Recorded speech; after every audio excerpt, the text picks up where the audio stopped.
K-pop stan I used to read smutfics and I would moan loud. What? Yeah. Today we are here with reacting to Insane K-pop Confessions Part 1, okay? Now if you haven't seen my first reaction to reacting to K-pop Confessions video by Winter Rosie, go check those out. I was told to react to the other parts, so we're going to start off with part 1, okay? And we're going to build up to the part where I left off and then whatever parts are after that. I am excited for this. Now, go watch that video. I know K-pop Confessions would have been crazy, but some of the things that were on there were insane. Okay, now I think some of them were jokes, but some of y'all are, some of y'all want to do some things to these idols that they definitely do not consent to. I'm not gonna lie. But I'm excited to get into this nonetheless. Before we get into it, I got a Patreon with like over 800, 900 videos. I forgot how many I have on there, but there's a lot. With album reactions, K-drama reactions, Survival Show reactions, group content, whatever. So go check that out. Oh, my volume might be super loud, sorry. When was this video made? 2022, so this is before I even got into K-pop. Hi, Winter Rosie here. A few weeks ago I asked y'all for your K-pop confessions. I specifically asked for some dumb or even weird ones. And let me tell you something. Some I received were definitely weird. So if you don't want to learn any of these, I advise you to click off right now. I feel like I should do this one time, like when I get like a bigger subscriber base and like put like a Google Forms. Hey, put K-pop confessions. And I want to see what my subscribers, what y'all would type, you know what I'm saying? Like, I don't know, I feel like it'd be crazy too. Too crazy for some of y'all. And if you're still here, kindly mentally prepare yourself. Thank you. Hey, I'm so mentally strong. I'm like the Hulk. Sorry. Let's at least try to start this off normally. 1. I want Olivia and Hooning Kai to marry. Yo, you know what's funny about this? Saying like Haeju and Kai, they want them to be a married couple is like, bro, you would think from a K-pop stan, like, oh, I want Haeju or oh, I want Kai to marry me. No, you're picking two of them and telling them to marry each other. Like, bro, what, bro? Are we playing The Sims? Are we playing The Sims where you get to choose? Kai to marry. I guess we're already off to a bad start. That one ain't too bad, though. I unironically listen to Nagabi Yunhei remixes. I unironically think you need help. Dang. When I was a new fan, I thought Young was a name and was confused why every group had a member named Young. I guess this is normal. At least 3 out of 5 K-pop fans have went through this. I was gonna say, yeah, I feel like that is very normal. To me, it wasn't. I already knew that. Like when I got into K-pop, I saw Hyung, and people told me what it was, and I looked at, I did research myself. I was like, okay. But it's definitely the case of like, yo, why is there mad Hyungs in every single group? I thought Oppa was a nickname for K-pop boys who were blonde. Yo, what? I thought Momoland was Mamamoo fandom name. There's actually quite a lot of these confessions. I'm not gonna lie! Hey, when it comes, you see WJSN and GWSN? I was kind of confused too. TXT and Tamara X together were different groups are nuts. That's nuts. But I can also see the confusion too. But I don't know, some of these groups are so similar where like, you might think that one of them is like a fandom name or one of them is like a subunit. Which makes me believe companies are actually losing creativity for their groups' names. I wouldn't say that. I would just say that so many groups are coming out with names that they're going to be names that are pretty much similar. I used to imagine myself as Blackpink's 5th member who dated V of BTS. I don't know what to say about this one. What you mean you imagine yourself as the 5th member? K-pop idols didn't have companies. I thought they just became friends and start making music together. Now that I think about it, I wish it were like that. Low-key? I genuinely... That would be tough. That would be tough. If it was just friends working together and making music together, not, on this like puppet string of companies and they have to make a certain type of music and things like that. That would be tough. I thought Luna was one person. That's because she is. Yo. I thought Blackpink were sisters like how the Jonas were brothers. I fucking giggled at this so loud you all don't crazy. Even know. I used to think YG was nice and promotes their artists well. Laughing my ass off.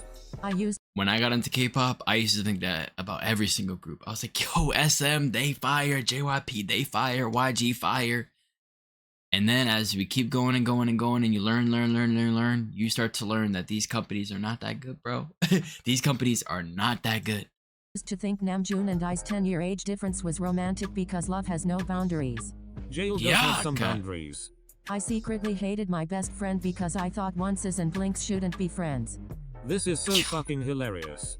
Bro, if you let K-pop, if you let people standing certain groups affect your friendship, bro, y'all were not friends in the first place. I'm not gonna lie, bro. I'm not gonna lie, y'all were not friends in the first place. Cause there's no way. If you're really friends with someone, like, it's gonna be really hard to break that friendship. K-pop, oats, you know what I'm saying? Imagine like you're best friends with someone, you both get into K-pop, and you know the whole armies and EXOs beef that was going on back in the 2010s.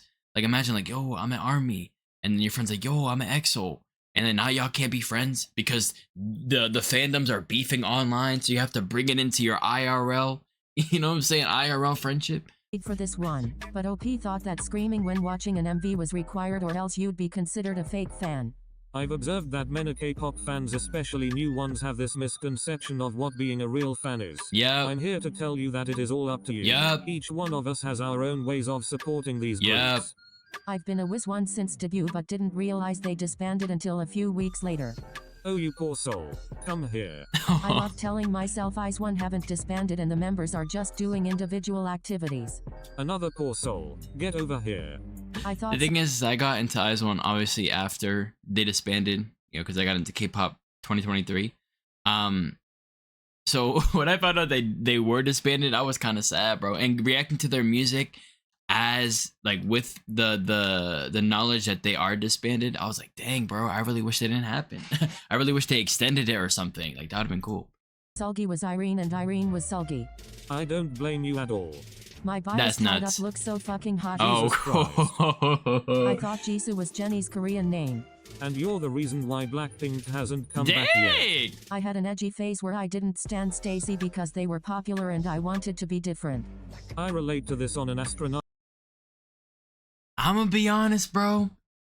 I think not following a group or not like listening to a specific song that's popular because it is popular, I'm gonna be honest, that's okay. Now it depends, you know, because I didn't want to stand Stacey because they're so popular. That's different. That's different. Not specifically not standing Stacey, but I mean like if a song becomes popular and people are like, yo, have you listened to this yet? And you're like, nah, I don't want to listen to this popular song yet. Or even when it comes to other stuff like movies and stuff, oh, I don't want to watch this movie, it's super popular.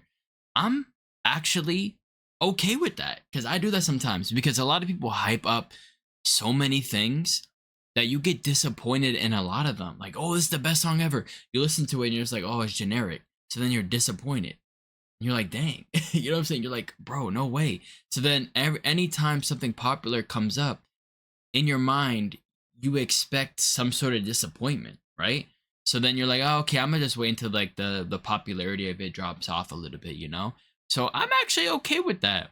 Specifically for music, when it comes to a whole group itself though, like if a whole group is popular, they're releasing different types of music anyways, so it doesn't really apply in this case. I'm gonna be honest. So if a group is super popular and you're like, nah, I don't want to listen to them because they're super popular, no, listen. But if it's one song specifically, like let's say aespa with Armageddon or Supernova, it got super popular. You're like, I'll listen to it in the future, you know, because I don't want to let the hype of the popularity bring my expectations up and then get disappointed. I'm okay with that. Level. I do that sometimes too. So bad. A sticker Fancam of Yuta suddenly played from my phone while in school and I got approval from my teacher. Valid teacher. When I was a new fan, I had no idea what alt meant. I think most K-pop fans don't, if we're being honest. I thought EU and Selena Gomez looked alike. And you know what they kinda do. Back in my baby army days, Gomez looked alike. And you know what? Do they? I guess like a tiny bit? They kinda do. No, they don't. I don't know. Nah. Back in my baby army days, I used to kiss a newspaper cutout of Jungkook's abs. What am I supposed to do now after learning this information? I used to think mini albums were less Nasty. important comebacks. This is quite funny cause I think so too, just the other way around. I know so much groups with better mini albums than full albums. That's true too. I used to have that mindset, like, oh, mini albums, like, oh, this is just to keep us, you know, keep us engaged. You know what I'm saying? It's like, oh, it's a less important comeback. And then when the full album comes out, it's like, boom, boom, and you're like, wowzers! Oh my god, this is amazing. But yeah, I used to think mini albums were just to hold us over for the full album. But then you'll have like 3 mini albums released like back to back to back to back, and then you're like, wait, when is this full album coming out? Like, why are you taking that long? Like, Watching G-Dragon's Crooked at 13 was like giving crack to a baby. Are you still okay? I thought 17 had 17 members. Don't worry. Yeah. Even 17 thought they were having 17 members. That's I true. used to hate on Chu and Heejin because they I don't even want to read the rest of what you just said. I see Chu and Heejin. Hate and Chu in the same sentence. Hate and Heejin in the same sentence. That you deserve jail time. I don't care. I don't care what reason it is. Okay, I'm actually going to look at the reason, but hate and Chu, especially Chu, hate and Chu in the same sentence. That's a K-pop sin. Like, you deserve to go to K-pop jail for that. Like, 17 thought they were having 17 members. I used to hate on Chu and Heejin because they got a lot of lines. because they got a lot of lines. The hostile stand has spoken. That's nuts. I feel like people who are super into K-pop and super into ulting a specific group, and especially a specific member or a couple members of a group, whenever their like ult biases or biases get barely any lines, a lot of them do tend to have resentment for the rest of the members in the group, which is like, bro, no. Because for the most part, in most groups, they don't have control over that. It's the company deciding how much lines that they get. And obviously, it's sad that they get like one line. You know, we all know about Vivi and Luna getting like, she basically breathes in every song, and that's it. She barely gets a line, but it's not really under their control. Like, you can't hate on the other members because the other members aren't deciding it. Hasul Stan has spoken. I love 80s, but I think I had to gaslight myself into liking Sans Chestnut Cut during Deja Vu era. It's not that bad. I feel like the only person to not go through any cringe phase while liking K-pop. Like the only person to not go through any cringe phase while not liking K-pop. I feel like this is, if anything, this is the majority of people. I feel like a lot of people who are into K-pop are normal people. It's just the loud minority is so loud that it makes it seem like it's the majority. I feel like that's the case. I feel like most K-pop fans are, now let me not say most as in like, oh, it's 80% and 20% weird. No, I feel like it's like maybe 55% normal, 45% weird, because K-pop is built to get you to have a parasocial relationship with these idols. But I do think the majority of people, whether they're just casual listeners who listen to just popular releases, most of them are normal. But it's definitely like 55%, 45%, okay? Grabs on being normal. I thought Nugu was a boy group and New East were their senior. Oh, what? That's nuts. OP says that they never That is admit to nuts. liking any boy groups, as OP is a girl and they're afraid to be labeled as an obsessive K-pop fan. Okay, wait, I'm gonna read this. This might be toxic. I don't tell unless it comes up naturally in conversation that I listen to K-pop. So when people do find out, in order to avoid judgment, I would say, but don't worry, I only listen to girl groups / all of. Bro, what is the hate on the boy groups? Which is pretty much true with few exceptions because I'm a girl. Okay, I'm afraid that if they hear that I like K-pop, they're gonna immediately think I'm super obsessed with BTS or other boy groups. Okay, that makes more sense. I actually did this to like boy groups, but they're just not my tea anymore for no reason other than my taste has changed. Yet I am always so clear to people who know I like K-pop that I don't revolve my life around K-pop boys. Like, I somehow feel like if I'm a girl, saying I listen to girl groups just makes me a normal fan instead of being obsessive, which is 100%. I'm gonna be honest. That's facts, bro. That's facts. Because people, especially, you know, with my experience in the US, people, when they hear K-pop, they just think of BTS first, Blackpink second. But BTS specifically, especially if you're a girl, oh my god, I like BTS. Oh my god, I like K-pop. They're like, oh, so you like BTS then? Like, bro, you can say, oh, I Stray Kids. Oh, I like ATEEZ. Are those BTS? Like, bro, no, bro, they're different groups. So it makes sense. Like, especially for a girl, saying like, oh, you know, I like K-pop, but I just listen to girl groups, it kind of helps you to avoid judgment. Now, as a dude, whether you listen to girl groups or boy groups, you're getting cooked, bro. You're getting cooked. Because if I go to someone, like, let's say I was back in high school and I said, yo, I like K-pop, you know what I'm saying? I really, really like ATEEZ. I really, really like Hypen. They're like, bro, come on, bro. Like, bro, listen to Polo G. Listen to G Herbo. Like, what? And then if I say, oh, I like girl groups, they're like, oh, bro, really, bro? You're into that girly music? Like, come on, bro. Like, yo, no way. That is insane.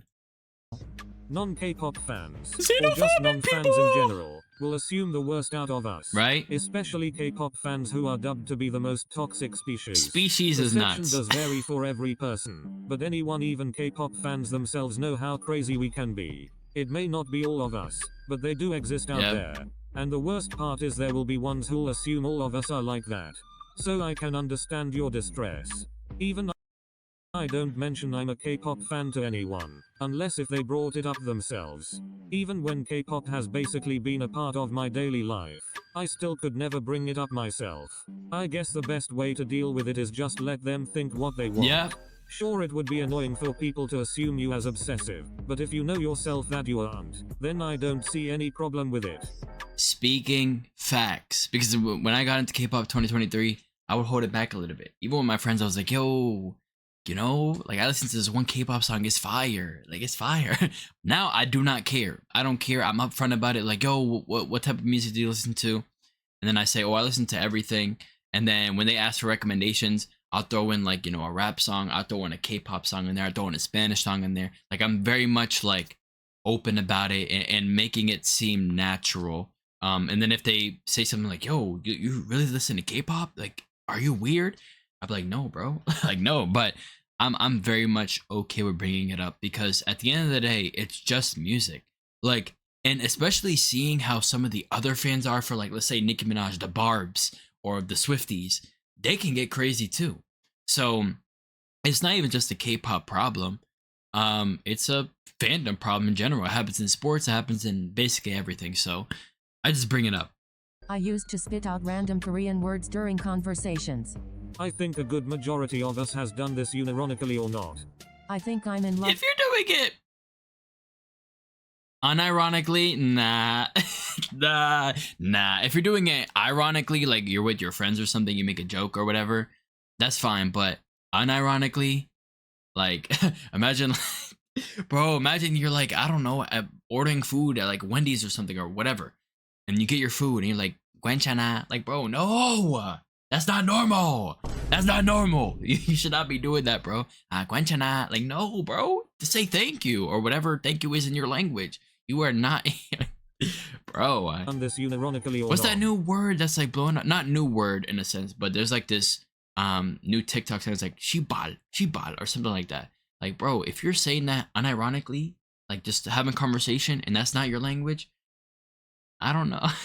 You're not weird, but it's just like, bro, you are too addicted. You gotta pull yourself back. I think I'm in love with these idols. But I'm a straight girl.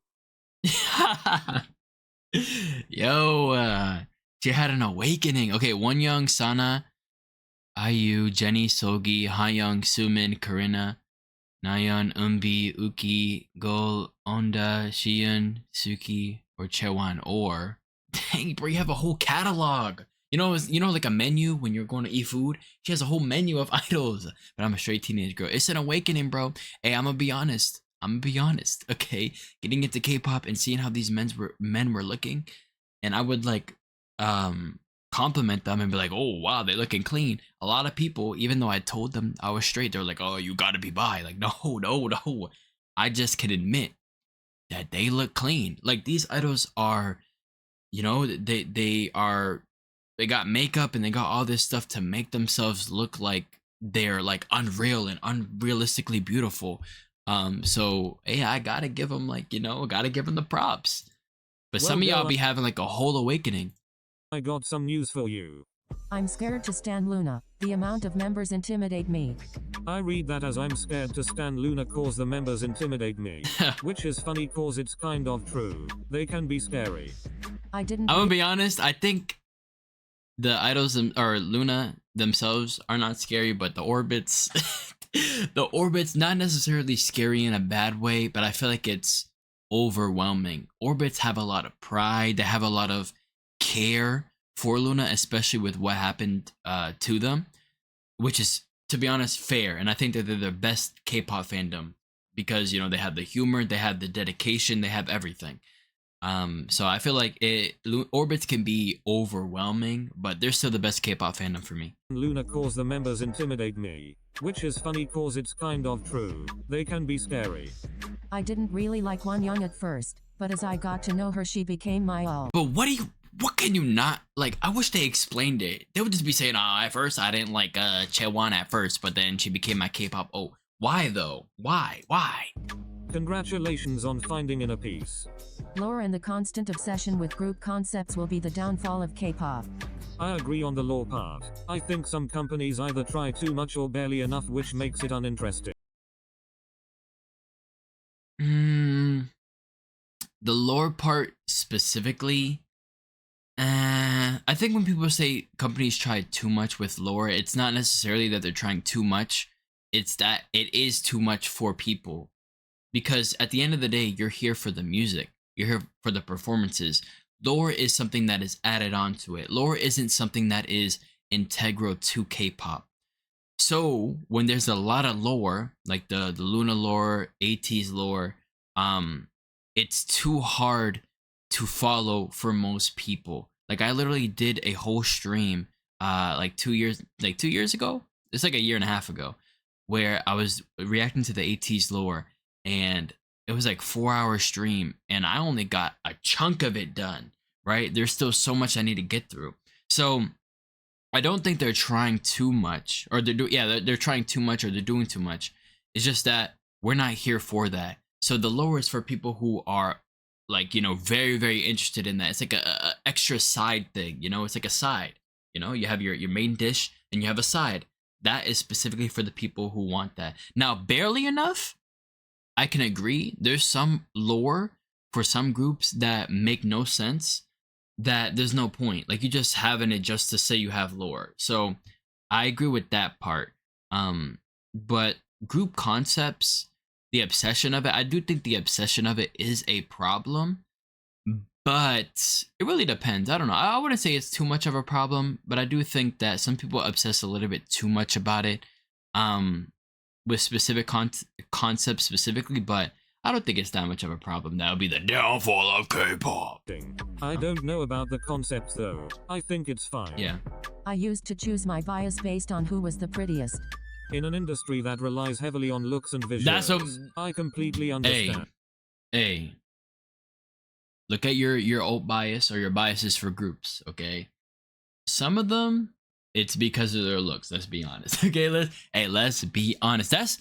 I will say, when I was getting into K-pop, that's how I was looking at it. Like, I was like, oh, she's the prettiest. Okay, she's my bias. Now, if you've been following my channel, you have kind of seen some of my biases shift, because it became less about visuals and more about talent and personality. You know, for example, someone like Yeji.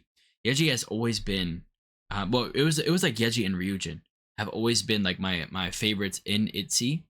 And if you look at me now, Yeji is still my bias, but at first it was like, wow, she's visually gorgeous and her voice is nice. But then now it's about everything: personality, her dance skills, her ace skills in general, her being able to do anything, the music she puts out, especially with her new solo, and looks are included in that. But at first it was definitely like, wow, like she looks insane, so she's my bias. I think the new generation songs suck compared to the third gen. No hate though. I think your opinion sucks compared to mine. No. Hey, I might, hold on, let me stand up for this. Hold on. At first, I thought this opinion was dumb. Okay, when I was getting into K-pop, I was like, wow, the music in 4th gen and 5th gen is so good. Now, I'm not going to say that it sucks. But as I've been deep diving into 3rd gen, into 2nd gen, into 1st gen, there is a level of enjoyment that is super addicting that I don't know how to explain, because to me, I wasn't there back then. So it's not even a nostalgia thing. Because a lot of people were like, oh, I love third gen, I love second gen because they were there and it's nostalgia for them. I don't have that. There is a level of addiction to older gens that newer gens do not have, at least in the same way. Because newer gen, especially 5th gen, have a lot of short songs that are easily replayable and easily addicting. Like they make it so that it's addicting. So you're addicted to it. You're like listening. It's like boom, boom, boom, boom. It's a banger, banger, banger, banger. But there is just a level of charm. And maybe it's because a lot of music now is more westernized. And I got into K-pop so I can kind of get away from that westernized music. So then when I go listen to 3rd gen, 2nd gen, 1st gen, I'm like, wow, okay, this is the K-pop that I was really like looking for. This is amazing. And there's not so much of that now. Like there are some groups who are doing that, but I do think this opinion is valid somewhat. I wouldn't use the word suck, but I would think that maybe saying that it is better is okay. Now, for anybody who's hearing this opinion, that does not mean I hate 5th gen or 4th gen. If anything, 4th gen is probably still my favorite gen right now because I haven't really, let me not say that. 4th gen and 3rd gen are pretty much tied for me. I have to dive more into 3rd gen, and also 2nd gen and 1st gen. 5th gen is starting off pretty nice, but I would still put it below 4th gen and 3rd gen. We got to see how it evolves and what other groups come out, but so far it has a good start too. So I don't want to say this to really say that, oh, the newer gen stuff isn't great. I'm just saying that newer generation and the older generation, there's two different appeals to it. There's a level of charm that older generations had that the newer generation doesn't really have, but the 5th generation and 4th generation do have their own charm to it, where if someone says, oh, 4th gen and 5th gen are better than 3rd gen and 2nd gen, I wouldn't even argue with that. But when someone says something like this, where the new generation isn't as good as 3rd gen or 2nd gen, I won't argue with that either. Like, I feel like, you know, they each have their own type of charm to it. And I'm seeing and understanding why a lot of people say that they don't really like the new generation, because I'm diving into the older generation stuff and hearing the bangers that they were putting out. No hate though. I perform Violeta in the bathroom and use those loofahs to replicate the frills on their outfits. Didn't know one young participated in this video. Why she got Roblox Sometimes legs? in the shower I try to hit as the high notes for fun. Didn't know Ning Ning participated in this. I'm not gonna lie, bro. When I was really first getting into K-pop, I was learning choreos in the shower. Bro, the one song, Stray Kids S-Class, bro. I was, yo, every single day, I was like, okay, Sav, it's time for you to practice this time. Like, practice more and more and more. I was getting it, I was like, no, that's me. Like, I was getting it down, bro. I was going crazy. And also, if I was in the house by myself, Sogi 28 Reasons, that note, I would try and hit that note. I don't know what specific songs, but it's a couple aespa songs where Ning Ning or Winter will hit like a high note, and I would try and sing it, bro. Hey, and I'm not gonna lie, I think my high notes are better than Ning Ning's. Hey, I'm just kidding, I'm lying. I thought Key from Shiny was Taeyeon's brother. Once again, I do not blame you. I don't really see it. Listen to B-sides. Same. I agree. I don't hate people, but I'm like, bro. Like, bro, I think a lot of B-sides tend to be better than the title tracks. Your fave can be making the best thing you could ever listen to and not listen to it because it doesn't have an MV. Oh, but I don't have Spotify, Apple Music. You can watch lyric videos / playlist. Anyways, B-side supremacy. Hey, anybody who prefers B-side over title tracks, I don't even blame you, because a lot of there's a lot of bangers. A lot of bangers. I feel like there's some people who just listen to title tracks or songs with MVs, right? And they just like K-pop. They're like, oh, I like K-pop. You know, some of the songs are bangers, but there's not a lot of bangers in K-pop for me. As soon as they listen to B-sides, they're like a K-pop stan. Like, they love K-pop immediately because some of the B-sides are insane, bro. So the fact that people don't listen to it is just so mind-blowing. Like, I just want to go inside your brain and fix that for you. Like, actually, you do like B-sides, and like, I will actually listen to B-sides. Like, bro. I almost became an ITZY auntie because of Stan Twitter. You'd be shocked to learn what else Stan Twitter could do to a person. Everyone Stan Twitter makes you want to kill myself. Stan Twitter, bro. I downloaded Twitter and I got into like stay on Twitter. You know, my algorithm was there, and I deleted that account. Okay, because I was like, bro, I can't take it. I literally cannot take it. Like, I literally just wanted to drive like something into my head and die. Uses Twitter are the spawns of the devil, including me. I think Salty should step on me. Same. I thought Win-Win and Jisung were the same person.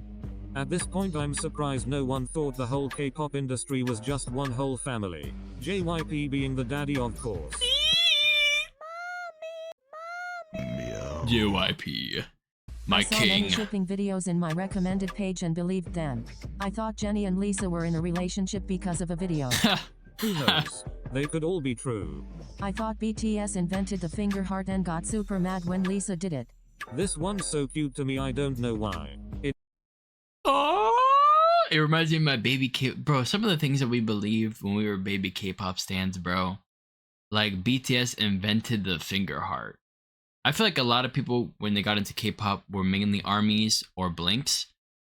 And they like, a lot of the things that they were doing, they probably thought that, oh, they did it first because they're the most popular, you know what I'm saying? So it reminds me of my baby K-pop stan days. It's cute how clueless and innocent we were. When I was a baby K-pop stan, I used to read Smutfix and I would moan loud. Okay, videos over, bye. Bro, what? Yeah. Yo! A few years ago, when I was a baby K-pop stan, I used to read smut fanfictions, and when there were sex scenes, I would moan loud. Yo, bro, what, bro? What you mean you would moan loud? Bro! As you're reading it? Like reading it. Like you're reading it, let me not. Oh, as he grabs his cheek, he moans loudly, and you go, like, no way you're doing that. No way. You're reading. Anyways, let me stop. Okay. This being part one, oh, this video is 30 minutes. Oh, I'm the worst, bro. I turned a 7-minute video into a 30-minute video. I'm cooked. But this is part one. Part one, a lot more tame. I think that Winter Rosie, especially for part one, probably took out a lot of like the weirder ones. There were like 1 or 2 or 3 in here that were very weird, but it was kind of like placed in there quick and then taken out. But there was a lot of like normal or semi weird ones. So I'm assuming as Winter Rosie went on, she added more and more they added more and more to the weirder ones. But yeah, this one was a lot more tame, and that's why I paused more, because I wanted to, like, you know, I guess give my opinion. Sorry for turning this video into 30 minutes, okay? I'm sorry, but it was definitely enjoyable. Really, really, really good. And it's actually interesting to kind of see like some opinions that I might have not heard, or some opinions that are just straight up dumb, and maybe some of them that might be unpopular opinions that I might semi agree with. So it was fun, bro. It was fun, but hopefully y'all enjoyed. And yeah,